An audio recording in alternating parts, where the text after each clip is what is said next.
What is up, guys? It's your boy Speed here, and today we're going to be going over the 5 best mids of 7.31. Now, this is obviously going to be up for debate because I know people are going to freak out and be like, Speed, Meepo is the highest win rate mid. How did you not put him in this video? I wanted to go over 5 heroes that I think are just generally good, especially for your average player that, you know, basically you can try mid right now. I'm going to give you the builds for these heroes, how to play these heroes, why I think they're good, and what buffs they've received that enabled them to be good this patch when they weren't necessarily last patch, and let's get into it. Alright, so honestly, I don't really want to make a tier list necessarily, because with the patch still up in the air, I've been watching a lot of the pro scene, playing a lot of pubs, and there's different opinions on what's good. So instead of giving a 1 through 5, I'm just going to talk about why all of these heroes are top tier in my opinion, especially in pubs. Also, I just want to remind you guys, right now, if you use the code GETGOOD, you can get 50% off your gameleap sub. And the reason why this is key is if you're getting stuck in your ranked games, guys, I can tell you for a fact, I know how to help you gain rank. I know how to help you get out of the trench. I've gotten so many players, whether it's through gameleap videos, YouTube videos, the website videos, coaching, whatever it is, I've helped so many players get to the next rank. So if you are feeling like you are stuck and you want to become absolutely broken, you have to check out the gameleap website and sign up down below right now. If you watch those videos, it's going to help you become significantly better. I put out very high quality content there. I'm currently making 2 videos per day for the website. It is insanely high value and it's going to help you get to the next rank. So I'll see you guys there, click the link down below, and let's get into the video. Alright, coming in at number 5 is Sniper. I honestly felt for a while now Sniper is a good pub hero. I don't expect to see this hero being picked in your 8K, 9K pro games, you know, that I don't think is going to happen.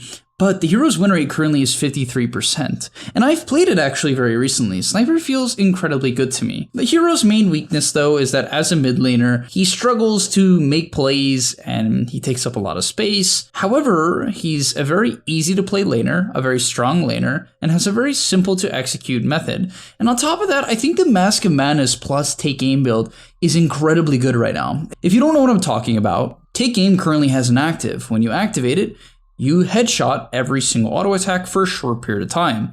It makes you do an absurd amount of damage and prevent the enemy from kiting out. This basically made Sniper a much better hero overall. I think this was a huge buff to the hero. And on top of that, I basically think that this hero has a lot of options right now that make it very powerful.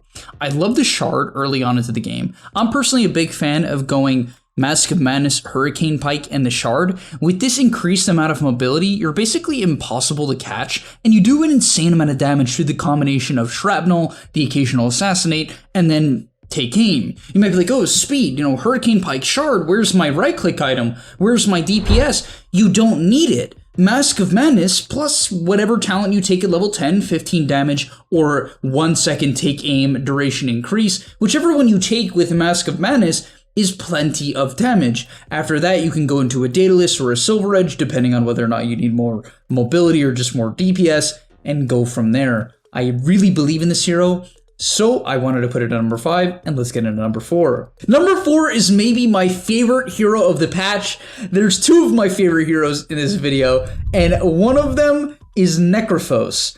I think this hero is incredibly good as an offlaner and as a mid laner in this current patch. And there's a couple of main ways you can play this hero. Let's get into them. All right. So my personal way of playing this hero is around being survivable and a nuisance and playing around the shard, which then develops into later timings. I'll explain. First thing to understand is Necro's shard timing.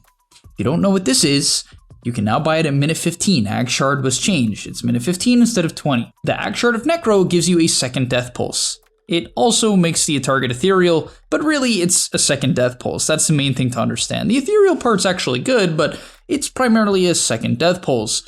The reason why this is good is it lets you one-shot creep waves. Previously, Necro would literally have to sit in creep waves for 5 seconds straight, waiting for the wave to die, and individually last hit every single creep. You would often miss them, or get ganked, because you have to sit in the wave for 5 seconds. On top of that, you would lose a stupid amount of efficiency, standing still, looking like a fool, waiting for the creeps to die. Now, if you buy the shard at minute 15, you can wipe through waves. You are unironically one of the fastest farmers in the game because you never have to go back to base. You can clear every jungle camp, every wave, and always be on the map. And that is why I personally like playing Necro with the following items. You don't go bottle, so you go 2 circlets, 2 branches, and 2 fairy fires.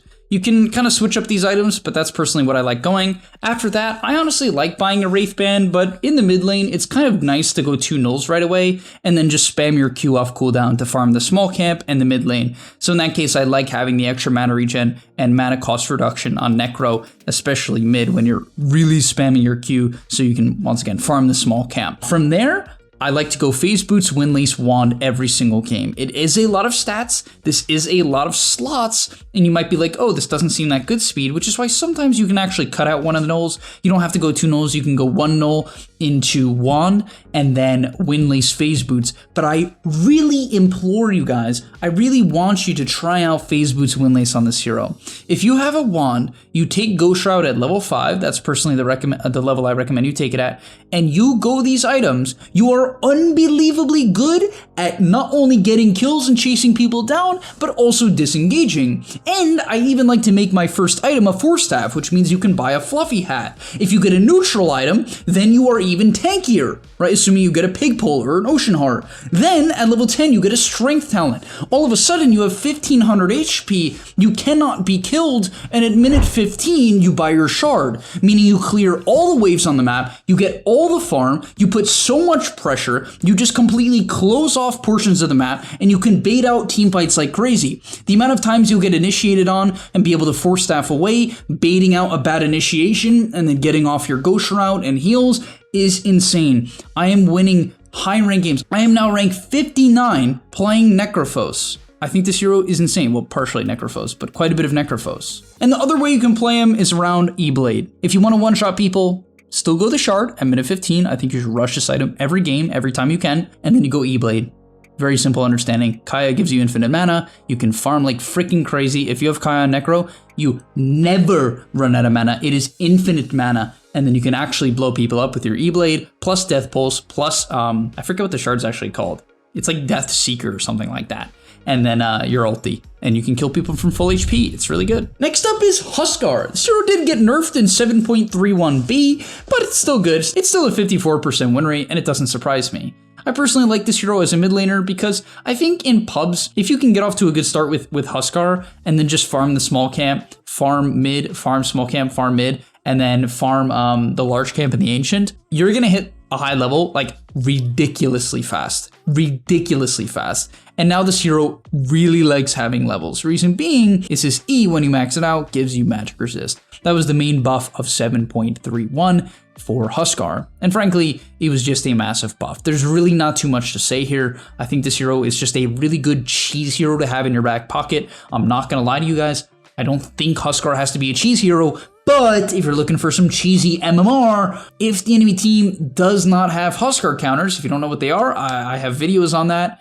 Or you can just go on Dota Buff and look at the counters to Huskar. If they don't have Huskar counters, you can pick this hero and stomp. And even if they do have Huskar counters, unless it's like AA, that matchup's pretty awful, you can kind of work around them. Frankly, if the counters are magical damage, get an early BKB. If they're physical, get a halberd. You know, you can work around your counters. You can work around the matchups. And so I'm a big fan of this hero right now. I think it's very powerful and one of the best cheese last picks of the patch.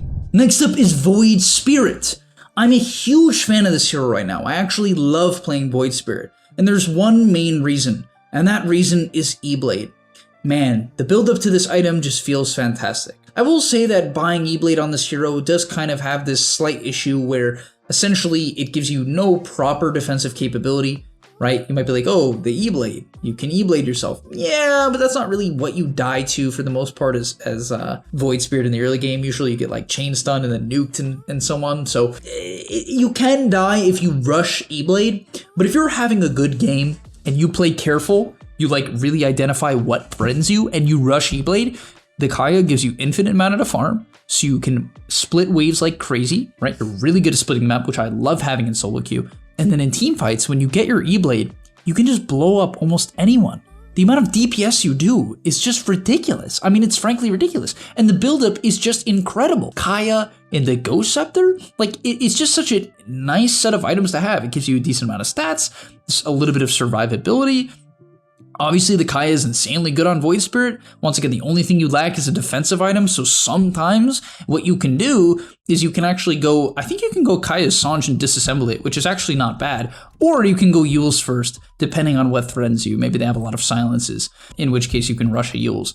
But yeah, I love this build, man. And then after the E-Blade, you have a couple options. Personally, I like going Axe into Octarine. Once again, you lack a little bit of defensive capability there, but if you can get the jump, guys, it's unbelievable. The amount of impact you can have in a teamfight as Void Spirit when you hit level 20 with the Astral Step cooldown, an Axe, an Octarine, and an E-Blade is unbelievable. It is genuinely ridiculous. So please, in your pubs, if the game is not going great, split the map. Split the map. You are almost impossible to gank, depending on their heroes. You're going to get a lot of farm. If you can hit your later timings, your hero scales insanely well. And that is why I believe Void Spirit's good. He's a hero that can draw almost every mid matchup. If you know what you're doing, you can always just recover with the small camp. You push in the wave very easily. So like this hero doesn't really lose lane. It's a difficult hero. Keep in mind, it's a very difficult hero. But if you spam it right now, it scales insanely well. I love playing this hero. It's a lot of fun and powerful. And finally, last but not least, is Pugna. Man, I just love this hero. I mean, I'm not gonna lie, a little bit biased here. The main two heroes I've been playing in solo queue are Necro and Pugna with a little bit of profit. But man, I mean, there's so much I could say about Pugna. The biggest buff really to him, well, there's two, was the fact that Netherward now decreases spell damage. It's so stupid. I'll get to that in a second, but there's that, and then the fact that you can decrep people while life draining. It's just so convenient, man. Because sometimes you're life draining someone, and then they walk off the decrep, or you had to decrep someone, and then you want to life drain late, and then you don't have decrep. Essentially, I'm not going to really try to explain it. It's a little bit confusing for me to put into words. But basically, this was a huge buff. It's a huge quality of life buff. It makes the hero feel incredibly well. And then the Nether Ward, man. The Nether Ward it's stupid right now. There's nothing else to say besides Nether Ward is a genuinely busted ability right now. If you don't kill it, and you're the enemy team, it basically will do the same impact as like your most farmed hero. I'm sort of not kidding. Like, all right, maybe that's a little bit far. But the thing is, in a massive freaking radius, Nether Ward reduces all spell damage by 25%. I was playing Necro against the Pugna. He had a Nether Ward up. I walked up to kill a creep wave, and I didn't one-shot it with Death Pulse and my Shard because of a freaking Nether Ward. And then in a following team fight, I casted my spells as Necro and lost like half my HP. This hero, I mean, this ability has not necessarily changed in terms of the damage. It's the exact same there. I mean, I always felt that the ability was good. I was playing Pugna pre-patch. I love playing this hero. I think it's a powerful hero.